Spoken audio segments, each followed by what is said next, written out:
ಎಲ್ಲರಿಗೂ ಶುಭ ಸಂಜೆ. ವಚನ ಎಂದರೆ ಸಂಸ್ಕೃತದಲ್ಲಿ ಮಾತು ಎಂದರ್ಥ. ಇವು ಲಯಬದ್ಧ ಗದ್ಯದಂತಿರುತ್ತದೆ.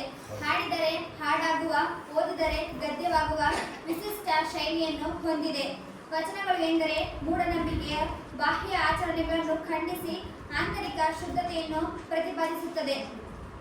ಈ ದಿನ ನಮ್ಮ ಶಾಲೆಯಲ್ಲಿ ಶರಣು ವಿಶ್ವವಚನ ಫೌಂಡೇಶನ್ ಮೈಸೂರು ವತಿಯಿಂದ ಶಾಲೆಗಳೆಡೆಗೆ ವಚನಗಳ ನಡಿಗೆ 124 ಪ್ರಪ್ರಥಮವಾಗಿ ಈ ಕಾರ್ಯಕ್ರಮವನ್ನು ನಿಜಮುಕ್ತಲಿಂಗಮ್ಮರವರ ಒಂದು ಅರ್ಥಗರ್ಭಿತ ವಚನ ಪ್ರಾರ್ಥನೆಯೊಂದಿಗೆ ಪ್ರಾರಂಭಿಸಲು ಬರುತ್ತಿದ್ದಾರೆ ನಮ್ಮ ಶಾಲೆಯ 7ನೇ ತರಗತಿಯ ವಿದ್ಯಾರ್ಥಿಗಳಾದ ಸರಸ್ವತಿ ಮತ್ತು ತಂಡದವರು.